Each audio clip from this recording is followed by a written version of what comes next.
Baiklah, Assalamualaikum warahmatullahi wabarakatuh. Perkenalkan, nama saya Angga Permadi dengan NIM 221340094. Saya akan menjelaskan dan membuat video dengan yang membahas tentang DCM atau daftar cek masalah, mengenai pengadministrasiannya, pengolahan datanya, analisa, dan RPL-nya. Baiklah, untuk yang pertama itu cara pengadministrasian DCM. Baiklah, simak. Bismillahirrahmanirrahim. Assalamualaikum warahmatullahi wabarakatuh.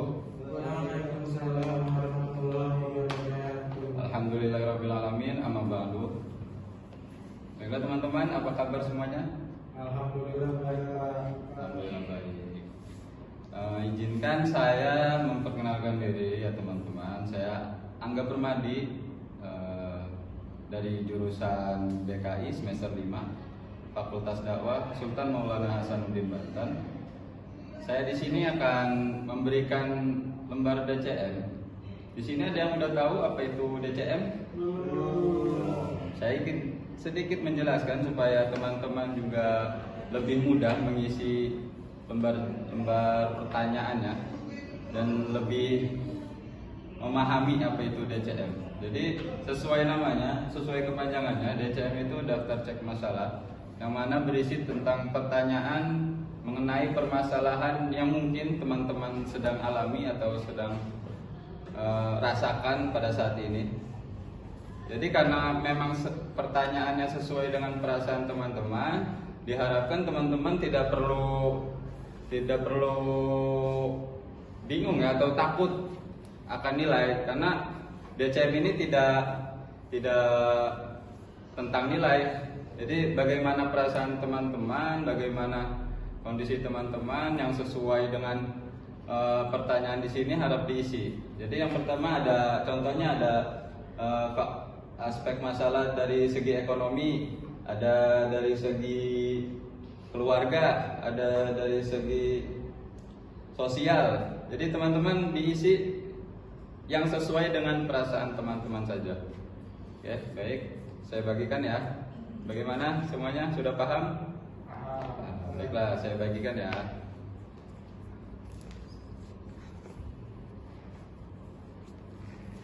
Oke, sudah semua? Baiklah, sebelum mengisi lembar DCM ini, mari kita bersama-sama membaca doa dengan lafaz al-basmalah. Bismillahirrahmanirrahim. Silahkan diisi. Bagaimana? Sudah semua mengisi? Ada yang belum? Sudah semua. Baiklah. Karena sudah semua, kakak mohon maaf apabila ada kata-kata yang salah tadi ketika menerangkan ataupun berbicara di depan. Kurang lebihnya mohon maaf. Saya undur diri. Wassalamualaikum warahmatullahi wabarakatuh. Baiklah teman-teman, sekarang kita akan membahas tentang lembar pernyataan asesmen daftar cek masalah atau DCM. Di sini ada sasarannya, yaitu mahasiswa BKI semester 5 UIN SMA Banten, untuk mengetahui permasalahan yang dialami oleh mahasiswa semester 5. Yang pertama ada aspek masalah. Nah, di poin aspek masalah ini terdapat beberapa cabang ya. Yang pertama itu ada aspek masalah kesehatan. Begitupun pernyataan masalahnya. Contohnya, saya memiliki penyakit bawaan dari orang tua, atau saya merasa sangat butuh untuk berolahraga tetapi saya merasa malas.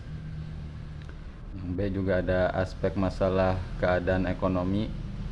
Orang tua sudah pensiun dan tidak bekerja lagi, merasa harus bekerja karena ekonomi tidak cukup. Dan yang C yaitu aspek masalah rekreasi dan hobi. Contohnya yaitu mempunyai hobi tetapi terbatas untuk fasilitas alat dan tempatnya. Saya lebih suka membaca buku-buku hiburan daripada buku-buku pelajaran.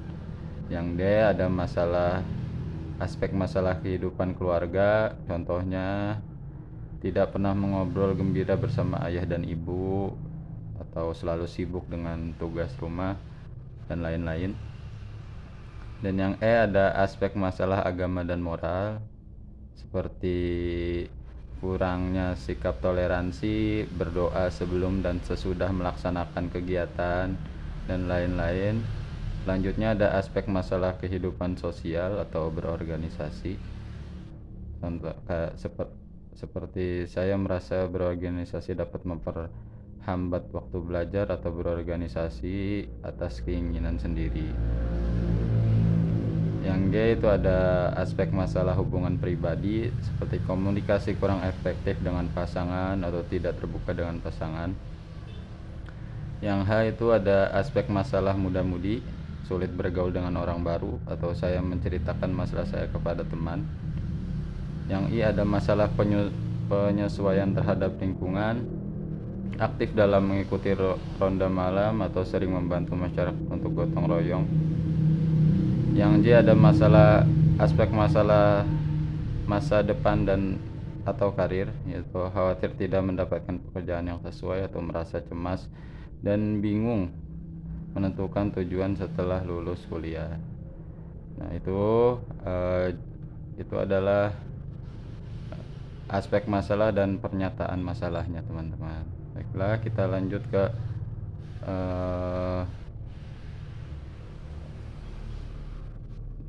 tabelnya. Itu responden pertama itu Aditya Jandiansyah dari bidang masalahnya kesehatan. Nomor masalahnya 8, 9, 10. Nah, ini kan ada 8, 9, dan 10, berarti 3 poin. Nah, kita tulis 3, persennya 30%, predikatnya D, dan masuk dalam kategori bermasalah. Dan di sini ada penjelasannya dari tabel di atas, menunjukkan bahwa responden Aditya Jurniansyah sangat bermasalah pada aspek kesehatan, rekreasi, dan hobi, muda-mudi, bermasalah pada aspek sosial, organisasi, penyesuaian terhadap lingkungan, dan masa depan yang karir, serta agak bermasalah pada aspek ekonomi dan kehidupan keluarga. Begitupun selanjutnya, teman-teman. Yang terakhir ada rencana operasional bimbingan konseling ataupun program yang akan dilakukan bimbingan konseling dalam menghadapi masalah-masalah yang tadi sudah kita bahas. Yang pertama ada bidang layanan.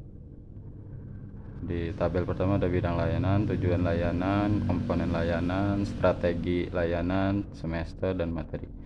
Yang pertama ada agama.